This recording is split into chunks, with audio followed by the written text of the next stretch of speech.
মানুষকে যখন তখন ঘর থেকে রাস্তায় আনে যে কম্প তার নাম ভূমিকম্প।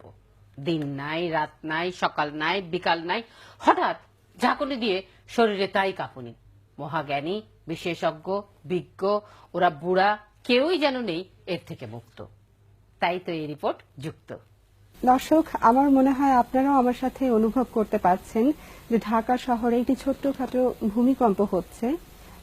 আমরা সেটা বসে অনুভব করছি। খুবই ভালো লাগতেছে।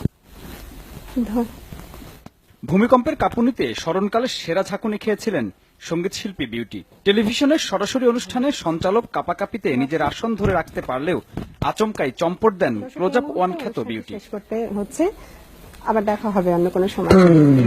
বিউটি প্রমাণ করেছিলেন ভূমিকম্প এখন শুধু ভূমি বা মাটিকেই কাঁপায় না, কাঁপায় জল, জঙ্গল, এমনকি জমিদার বাড়িও।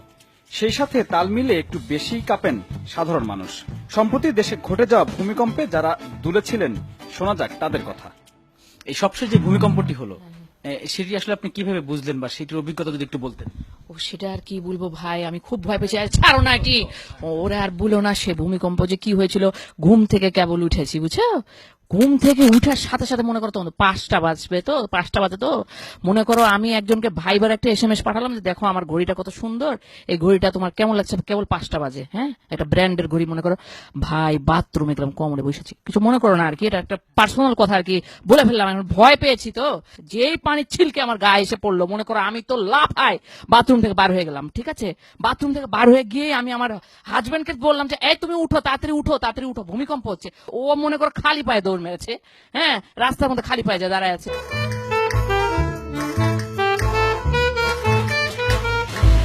জনাব শাহিন, আমরা আপনার কাছে জানতে চাচ্ছিলাম লাস্ট যে ভূমিকম্পটি হলো আপনি কিভাবে সেটি জানতে পেরেছিলেন। আসলে সেদিন সকালবেলা হঠাৎ করে ঘুমিয়েছিলাম, তো ওয়াইফ আমাকে হঠাৎ করে ধরে বলতেছে কি ব্যাপার, আজকে এত খাট দুলছে কেন? হঠাৎ করে দেখি আসলে তো সত্যি খাটটা দুলছে, তো সাথে সাথে অনুভব করতে হলো যে বিল্ডিংটাও সাথে দুলছে। তো আমি দুলাচ্ছি না, ব্যাপারটা মানে ভূমিকম্পতে দুলাচ্ছে। সেদিন ভূমিকম্পের পরপর আপ্রাস শকের সতর্কতা প্রমাণ করেছে মানুষ আসলেই সচেতন হয়েছে। ভাই কই যাচ্ছেন ভাই?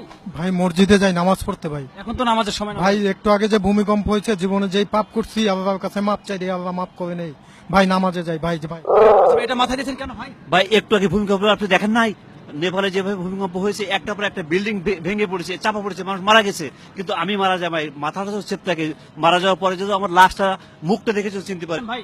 যেভাবে ভূমিকম্প হইতেছে মাথাটা বাঁচানোর জন্য চেয়ার মাথায় দিছি, যদি বিল্ডিং টিল্ডিং ভেঙে পড়ে তাহলে পিছিয়ে দিয়ে ঠাকাবো ভাই।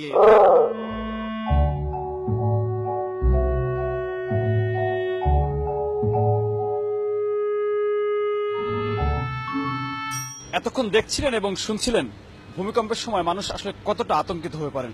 তবে বিশেষজ্ঞরা কিন্তু একটি কথা বারবারই বলেছেন, আর সেটি হলো ভূমিকম্পের সময় কেউ তাড়াহুড়ো করে ঘর থেকে বের হবেন না। বিশেষ করে আমাদের মতো যারা 16 তলায় আছেন, এমন পরিস্থিতিতে কেউই দৌড়াদৌড়ি করে বের হতে চাবেন না। আপনারা চেষ্টা করবেন নিরাপদ কোনো জায়গায় একটু আশ্রয় নেওয়ার জন্য। মাথায় রাখবেন, এই ক্যামেরা ভাই কাঁপছে কেন ভাই? আবার কি ভূমিকম্প হচ্ছে কিনা? দর্শক, তারপরে মাথায় রাখবেন ভূমিকম্পের সময় কেউ কিন্তু দৌড়াদৌড়ি হুড়োহুড়ি করবেন। ভাই ভূমিকম্প তো হচ্ছে নাকি ভাই? ভূমিকম্প হচ্ছে ভাই, ভাই ভূমিকম্প হচ্ছে ভাই।